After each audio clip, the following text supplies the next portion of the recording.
Përshëndetje, si jeni? Uroj që t'jeni mirë dhe këto fjalë që po dëgjoni dhe materialet që do të shikoni t'ju gjejnë gëzuar dhe të mësoni prej tyre sa do pak. Por një gjë doja të thoja para se të filloj zyrtarisht pjesën e këtij rrugtimi okult ezoterizëm këtu në podcastin Okult. Tashmë ju po e shikoni se unë këtu nuk jam me imash për të vetë me gjë, sepse unë nuk jam këtu për të treguar veten time. Para se të futesha në podcast, më pyeti dikush në mesazhet në Instagram, në rrjetin tim, ezoterizëm, që mund të më ndiqni dhe ju ftoj të gjithëve, dhe më pyeti me një pyetje shumë të thjeshtë dhe nga këto të zhargonit të përditshëm, o vllai, ku do të shkosh me gjithë këto dije? Dhe përgjigjja ime ishte asgjë kundi. Unë jam hiç. Sepse duhet të studiosh shumë që të kuptosh se ti nuk di as edhe një gjë. Dhe sa më shumë të studioni, aq më shumë do kuptoni se sa të paditur jeni. Dhe kjo më ka ndodhur dhe mua. Më kujtohet shumë bukur një shprehje e të madhit Nietzsche, teksa i shkruante një letër nga psikiatria shokut të tij, ku i thoshte se unë jam bërë budalla dhe se që të bëhesh një i tillë duhet ta marrësh seriozisht këtë punë. Në fillim më erdhi për të qeshur dhe pastaj fillova të ndihesha pak keq. Pse? Sepse kur inteligjenca rritet në nivele të mëdhaja, mbi inteligjencën normale të njerëzve apo të kategorive njerëzore të ndryshme, këta njerëz fillojnë të bëhen të vetmuar dhe kjo fillon t'i mbyll ata brenda ose t'i shkaktoj dhe probleme të ndryshme në sistemin e trupit, që janë shumë sisteme brenda tij, dhe pastaj të përfundojnë ose në psikiatri ose të ikin në natyrë, në për male, në për gjëra të cilat nuk duan të qëndrojnë me njerëzit në jetën e përditshme. Pse? Kjo ndodh kur ti fillon të zgjohesh. Dhe duke kërkuar, kupton se kërkimi nuk ke mësuar asgjë, sepse kërkimi që ke kërkuar ka qenë gjithmonë brenda vetes tënde. Me kalimin e kohës, këta njerëz kuptojnë se të gjitha studimet që ata bëjnë nuk janë gjë tjetër veç se kujtime nga jetët e kaluara. Dhe mua gjithmonë më pëlqen ta them atë shprehjen e bukur që i them çdo ditë vetes, apo çdo herë që unë takoj njerëzit, apo shoh çdo herë njerëz që bëjnë gabime dhe them, e po mirë, kjo është jeta, njerëz të rinj që bëjnë gabime të vjetra. Megjithatë, qëllimi i emisionit është që juve t'ju hap dritare të reja dhe të thoni po sikur t'jetë edhe kështu.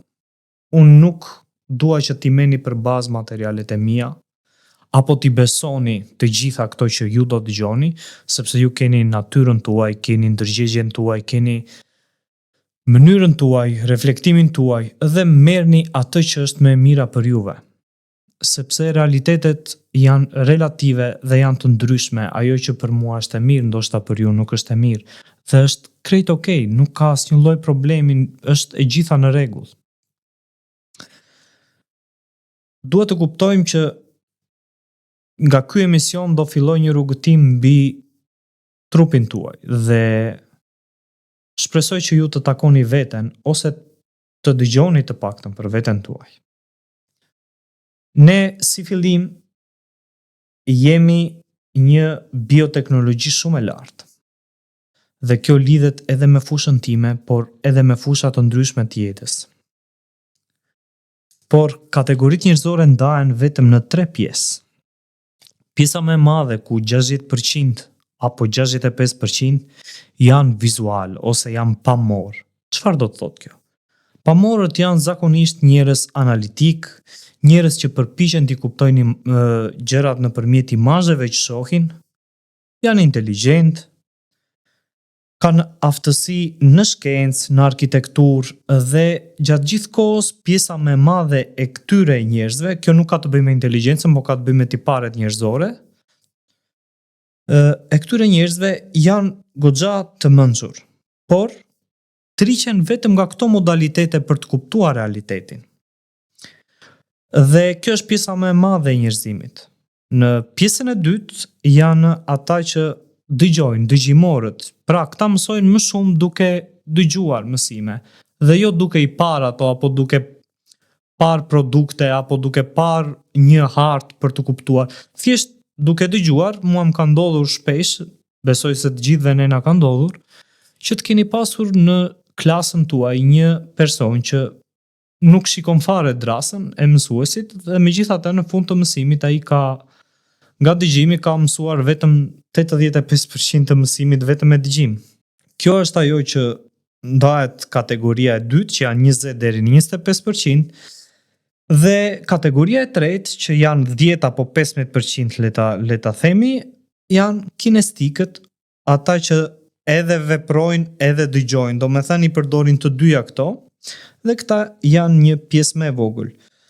Te kinestikët kanë tipare të inteligjencës emocionale, që ka një inteligjencë shumë të lartë emocionale, zakonisht priren të jenë aktor, të jenë lidera, të jenë shefa të një zyre, apo të jenë drejtues me pak fjalë, ndërsa ndryshe nga kategoria e dytë, që merreshe me pjesën e dëgjimit, janë të zotë në letërsi dhe në komunikim, kanë inteligjencë gjuhësore shumë të lartë, sidomos në atë të muzikës, dhe ndjejnë nëpërmjet dëgjimit perceptime të ndryshme ose vibe të ndryshme të cilat i bëjnë ata të lëvizin, të ndjejnë muzikën, të bëhen një me frekuencën muzikore. Kjo ishte përhyrje që ju të kuptoni se si funksionojnë modalitetet e njerëzit. Modalitetet e njerëzit ndahen në 3 kategori, ashtu si e tham, dhe në këto modalitete ne do mësojmë.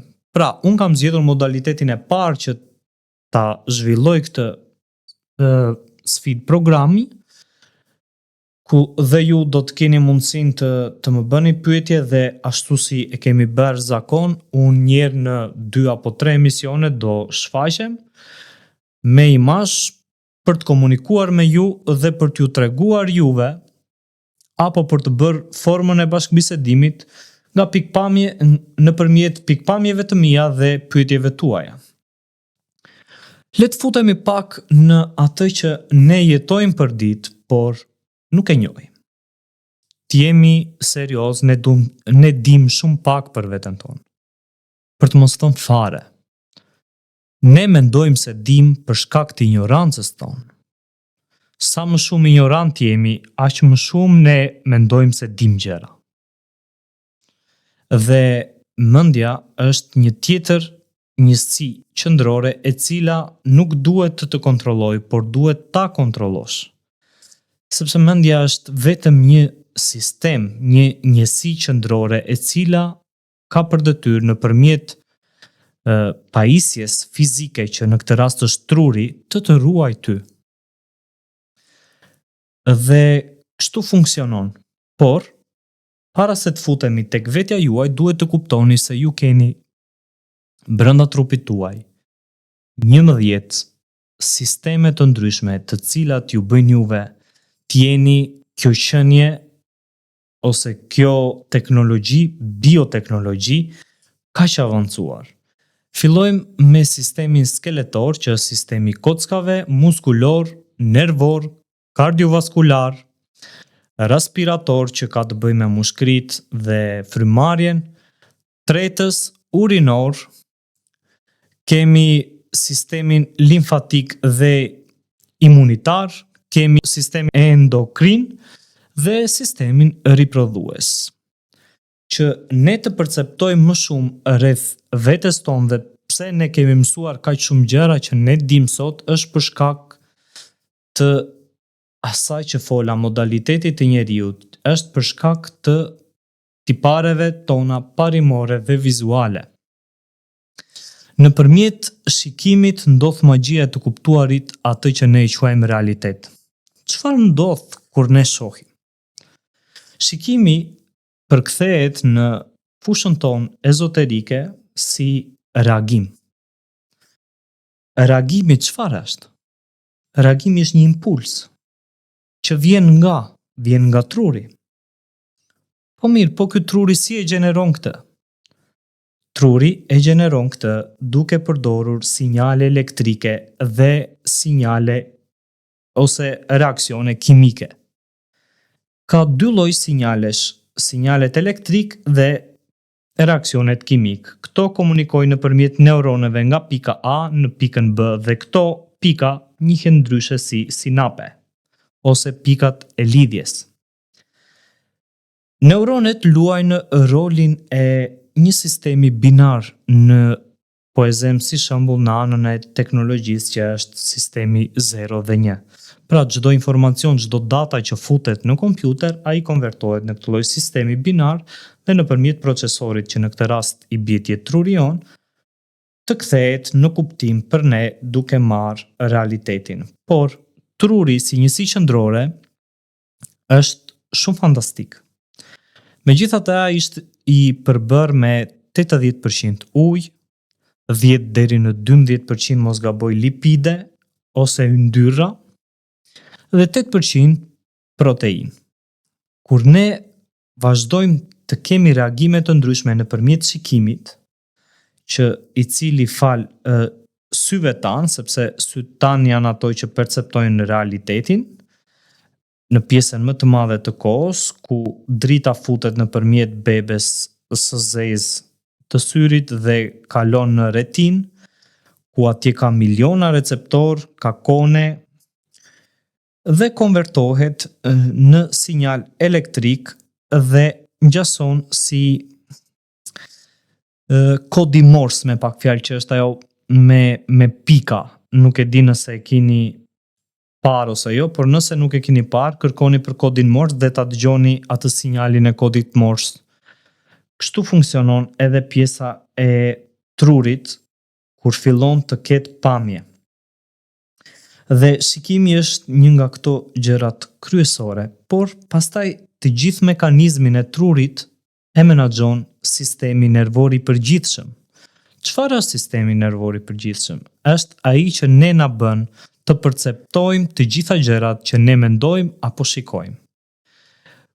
Kur flas për sistemin nervor të përgjithshëm, ju duhet të mendoni se është e vetmja rrugë që ne perceptojmë botën, mund të ndjejmë dashurinë, të ndjejmë ndjesi të ndryshme, të hamë dhe ta shijojmë ushqimin, të dridhemi, të qajmë, të gëzohemi, të hidhërohemi. Sistemi nervor i përgjithshëm ka dy sisteme.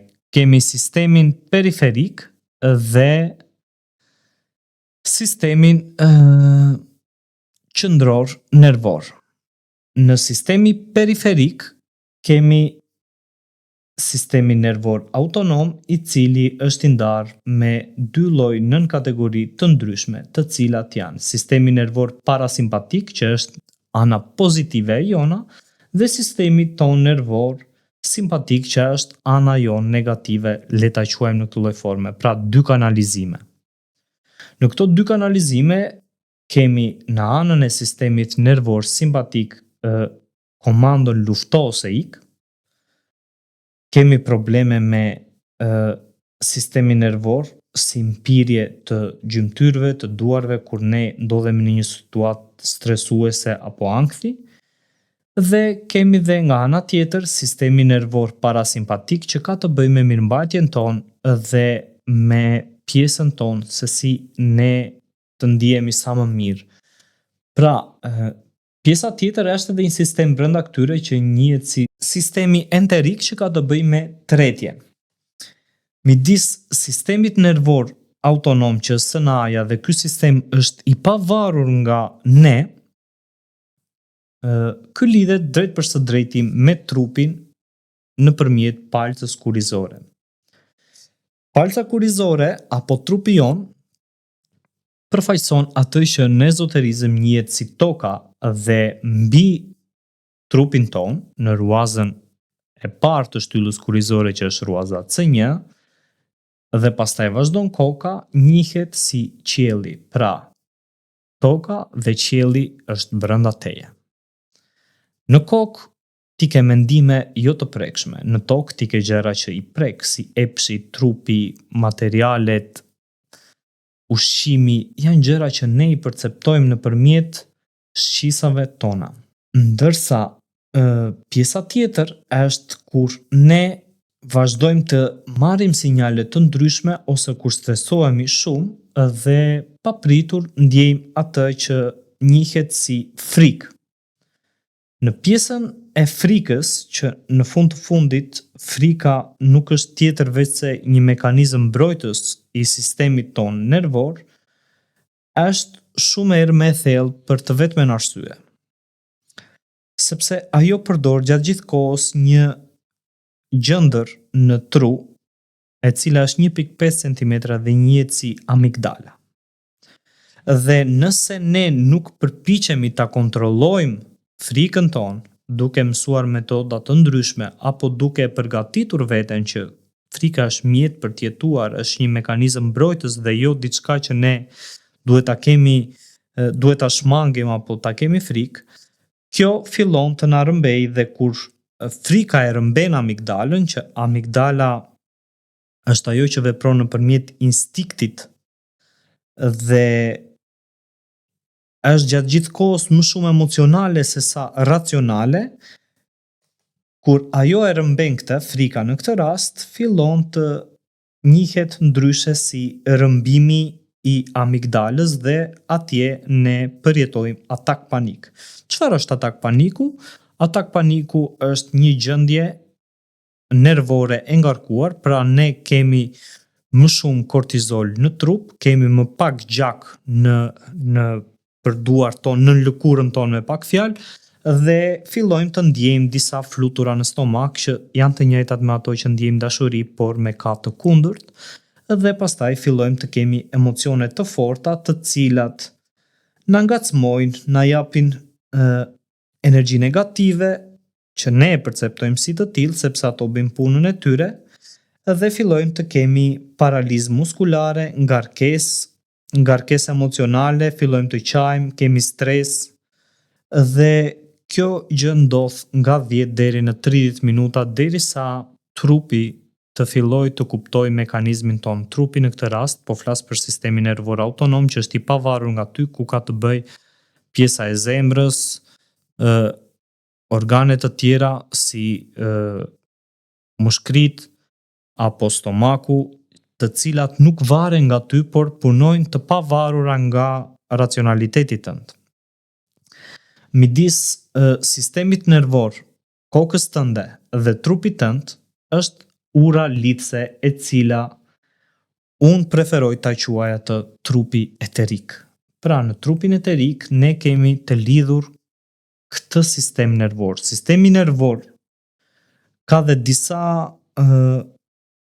pjesë të tjera të cilat ne mund t'i forcojmë ato, siç është kujtesa, që është pjesë e sistemit ton. Keni parasysh, ne duhet të merrem gjatë gjithë kohës me sport.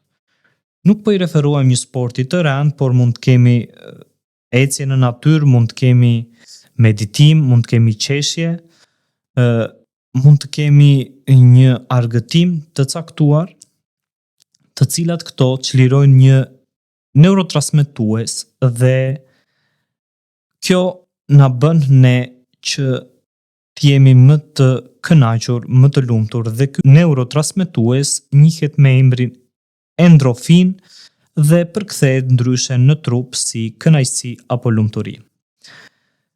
Gjithashtu, sistemi ton nervor merr reagime apo sinjale të ndryshme nëpërmjet shqisave tona. Ne kemi 5 shqisa. Kemi shijimin, dëgjimin, shikimin, prekjen dhe nuhatjen. Është edhe një shqisë 6 që shkenca po përpiqet ta njohë tani, e cila njihet ndryshe si intuita.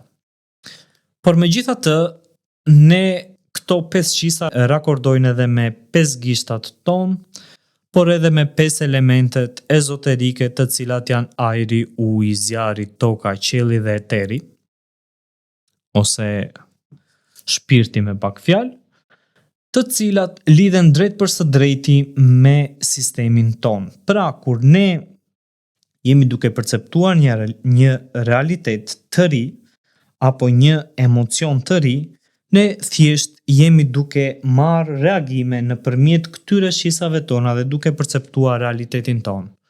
Dhe kjo që po shpjegoj e gjitha ka të bëjë me mënyrën se si ne e rritim sistemin ton nervor, se si ne e perceptojmë sistemin ton nervor. Kjo është qendra ku ne kemi të gjitha problematikat.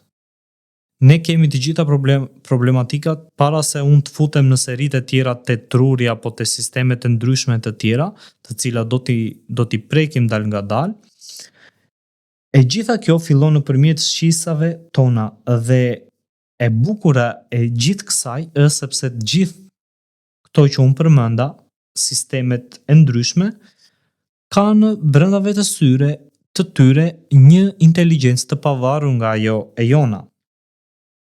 Megjithatë, në amigdal ruhet edhe frika si sinjal, por edhe dashuria dhe instiktet emocionale, sepse amigdala me këto funksionon dhe atje përpiqet të mbajmë mend gjëra të ndryshme, por një gjë që më ka sjell çudi është sepse ne përpiqemi të mos harrojmë një fyerje të një personi për 20 vite dhe amigdala e mban mend këtë, dhe një të mirë harrojmë brenda 5 viteve. Pse? Sepse sinjali asaj dhe sinjali i gestit ose i veprimit ose i asaj që ne kemi marrë është brenda me inteligjencë emocionale dhe kjo e ndikon drejt për së drejti amigdalën tonë. Megjithatë, një mjet tjetër i rëndësishëm që ne duhet të forcojmë janë kujtimet, sepse kujtimet jemi ne. Më thoni miq, nëse do t'ja u heqnin kujtimet, çfarë do bënit? A do ishit më ju për familjen tuaj? Nga brenda vetes tuaj? Sigurisht që jo. Sepse familja do të mbajë mend vetëm në kujtimet e tyre, por nëse ti e humbet kujtimet, ti nuk je më personi. Pra ne jemi një pjesë kujtimesh që ruhemi në një pjesë të trurit e cila njihet si hipokampus. Është vendi ku shkojnë kujtimet kur ne i harrojmë, edhe megjithse shumë njerëz nuk e dinin. Por kështu funksionojmë, ne jemi një aparatur e përkryer, por kur ne nuk e njohim veten tonë,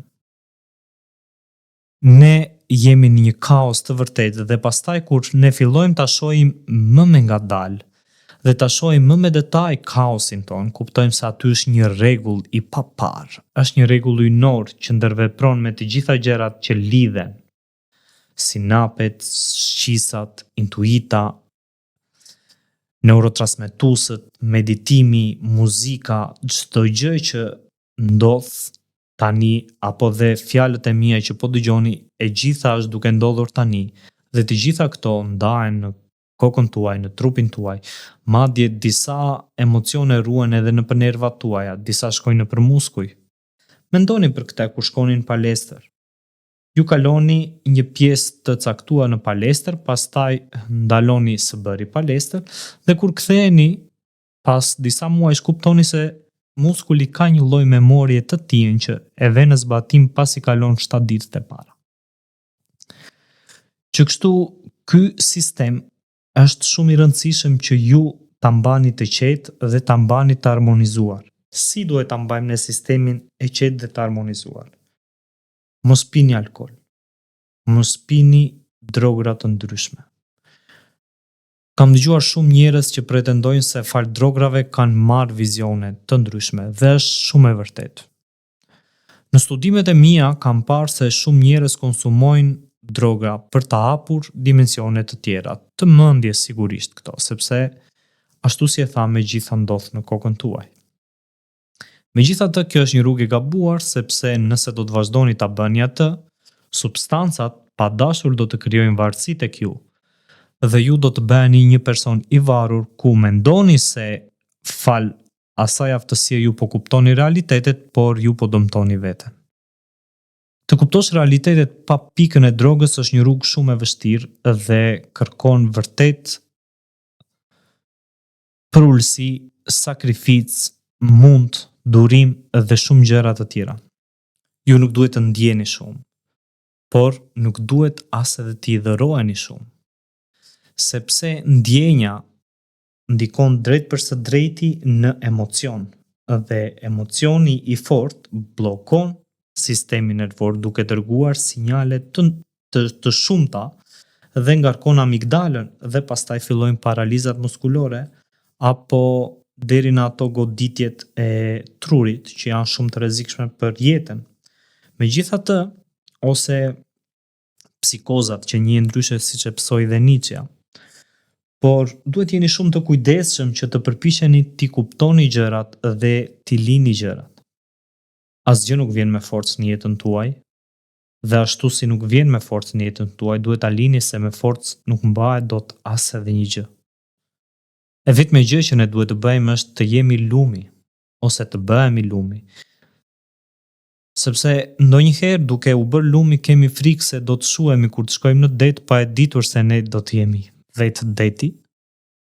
Dhe kështu ndodh edhe në mendjen tonë. Ne duhet të bëjmë disa rregulla që unë i kam nxjerr, të cilat do të na japin ne një reagim më të pastër për sistemin tonë nervor.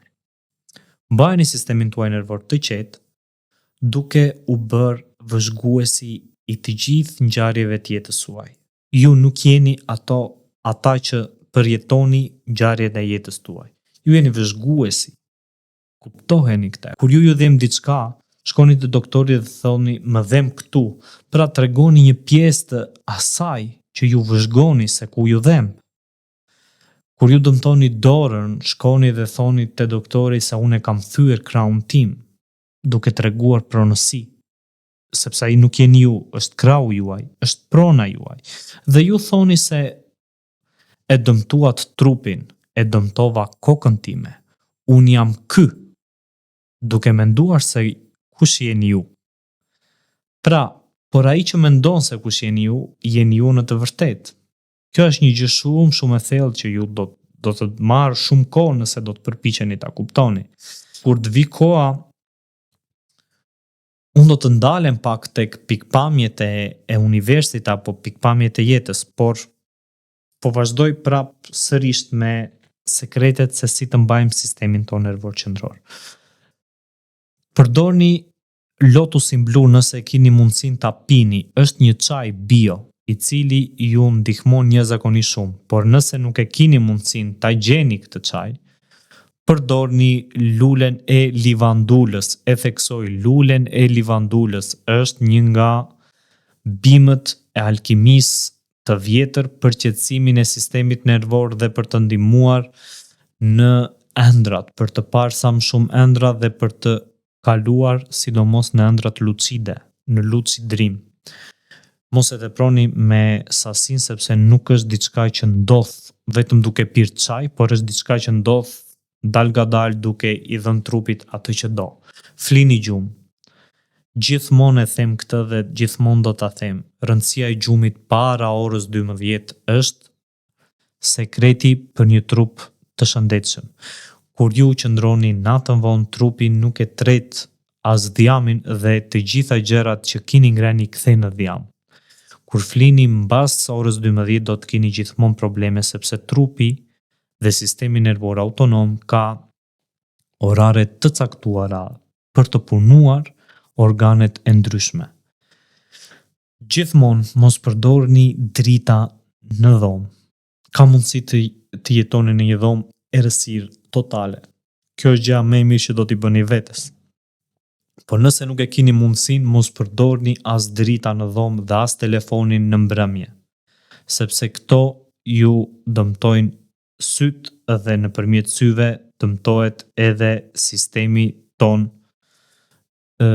i të menduarit kritik që është ana jonë racionale dhe përfshirë nga hemisfera jonë e majtë, por dëmtohet edhe pjesa e djathtë e cila është imagjinata dhe nuk fillon që truri të prodhoj melatoninën, hormonin e gjumit dhe qetësisë, dhe kështu shtyhet ajo pjesë edhe pastaj fillojnë merrni reagimet ditën e nesërme në mëngjes, sepse trupi jon funksionon me diellin edhe hënën. Nuk funksionon siç mendojmë ne. Nuk funksionon siç të kanë thënë në shkollë. Funksionon nëpërmjet diellit dhe hënës. Në momentin që del dielli, trupi ka mekanizëm tjetër dhe në momentin që del hëna, ne kemi mekanizëm tjetër. Ruajeni natyrën, dashurojeni natyrën, kujdesuni për natyrën dhe ndiqni diellin dhe hënën nëse doni të jetoni në paqe me veten tuaj. Pini ujë, shmangeni alkoolin, drograt, dhe megjithatë nëse do të jeni të aftë të dëgjoni dhe veten tuaj, her pas here nëpërmjet sinjaleve elektrik apo shqisave tuaja, do rritni ose do arrini të bëni të mundur perceptime të ndryshme dhe do të zhvilloni intuitën. Intuita lidhet fort me vizualizimin dhe pastaj shkojmë te një tjetër pikë të cilën unë kam shpjeguar edhe te libri im me titull Vetëm kur ti mbyllësh syt do të shohësh, që do të thotë vetëm se kur ne të vrasim egon ton dhe të vrasim unin ton, apo të menduarit se unë jam ky, unë bëj këta, unë jam i Zoti, unë jam për kështu, apo për ashtu, apo unë e bëj këta, unë bëj atë, vetëm atëherë ne do të jemi të Zot të kuptojmë se sa të paditur dhe sa vlejmë në të njëjtën kohë, sepse në të njëjtën kohë teksa unë po flas dhe ju po dëgjoni, ne të gjithë jemi gjithçka dhe asgjë në të njëjtën kohë. Kjo ishte ajo që kisha përgatitur për ju dhe shpresoj që të keni marrë më të mirën tuaj. Dhe do shihemi në videot e radhës. Deri atëherë, ju përshëndes dhe ju uroj paqe shpirtërore. Nga unë, Odisea Gora, studiues ezoterizmi.